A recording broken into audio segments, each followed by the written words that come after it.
অনেক খামারই আমাদেরকে প্রশ্ন করেন, ভাই বাচ্চা যখন নিয়েছি বাচ্চার মান তো ছিল অনেক ভালো, চনমনে অ্যাক্টিভ, বাচ্চার সাইজও বড়, কিন্তু আসলে ভাই আমার ঠিকঠাক ওজন কেন আসছে না?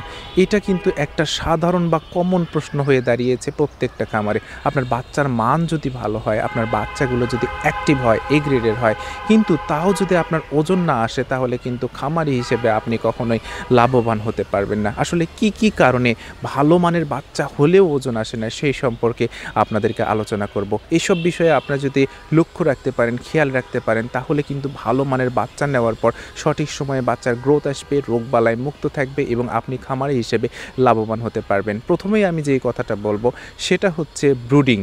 আপনার বাচ্চা যতই ভালো হোক না কেন, যতই এ গ্রেডের বাচ্চা হোক না কেন, আপনার যদি ব্রুডিং খারাপ হয় তাহলে কিন্তু আপনার মুরগির বাচ্চার কখনোই সঠিক ওজন আসবে না। প্রথম 7 দিনকে বলা হয় মুরগির বাচ্চার জন্য গোল্ডেন পিরিয়ড।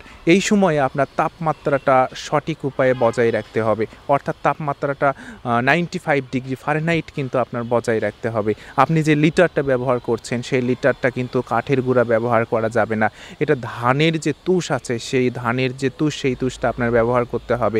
ধুলোবালি ময় রাখা যাবে না এবং এখানে যেন অ্যামোনিয়া গ্যাস উৎপাদন না হয় সেটা আপনার খেয়াল রাখতে হবে। এবং অর্থাৎ ব্রুডিং যদি ভালো হয় তাহলে কিন্তু বাচ্চার ওজন কিন্তু অনেক দ্রুত আসে। দ্বিতীয় যেই ব্যাপারটা সেটা হচ্ছে পুষ্টিকর খাবার এবং খাবার ম্যানেজমেন্ট। আপনি যেই খাবারটা সরবরাহ করছেন সেটা পুষ্টিকর, কিন্তু আপনার খাবার ম্যানেজমেন্ট ভালো না। আপনার যে মুরগি বা মুরগির বাচ্চাগুলো সেগুলো কিন্তু সঠিক সময়ে আপনি খাবার দিচ্ছেন না। আপনার যে বাচ্চাগুলো, যে প্রত্যেকটা বাচ্চা সমান অনুপাতে খেতে পারছে না। আপনার যে মুরগির বাচ্চাগুলো সেগুলো আসলে যে পরিমাণ পানি খাওয়া দরকার সেই পরিমাণ পানি আপনি সরবরাহ করছেন না।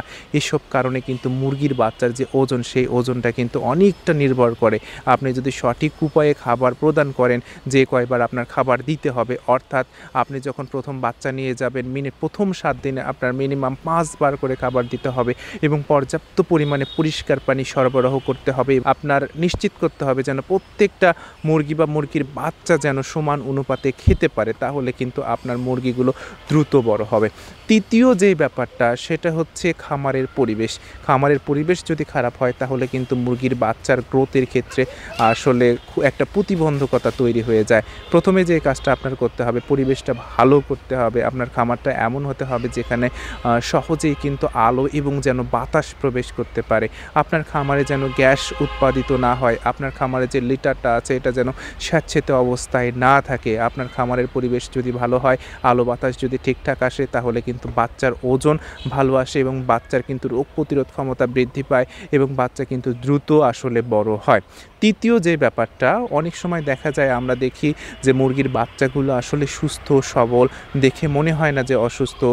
কিছু কিছু ব্যাপারটা আছে, সেটা হচ্ছে আপনার যখন বা পরিবেশ খারাপ হবে, পুষ্টিকর খাবার আপনি দেবেন না, ব্রুডিং যখন খারাপ হবে, তখন কিন্তু বাচ্চার ভিতরে একটা সুপ্ত রোগ তৈরি হয়। আসলে এমন রোগ, যে রোগগুলো আসলে বাচ্চা বা মুরগি ক্যারি করে, আসলে বাইরে থেকে বোঝা যায় না বা দেখা যায় না।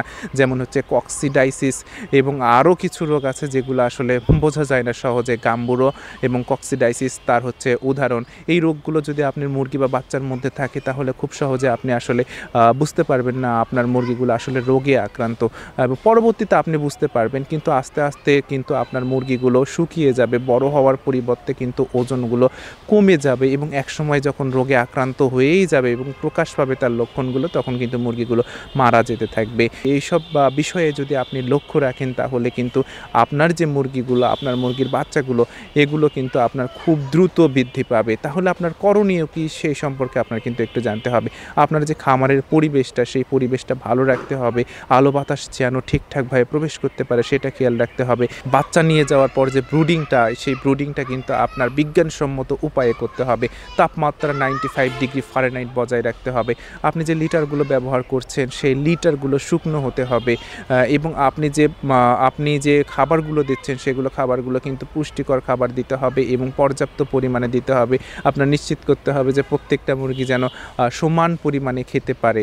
তাছাড়াও আপনার খেয়াল রাখতে হবে আপনার মুরগি যেন অন্য কোনো রোগবালায় আক্রান্ত না হয় এবং ব্রুডিংয়ের সময় যে ওষুধগুলো আসলে ব্যবহার করতে হয় সেই ওষুধগুলো আপনার ব্যবহার কিন্তু নিশ্চিত করতে হবে।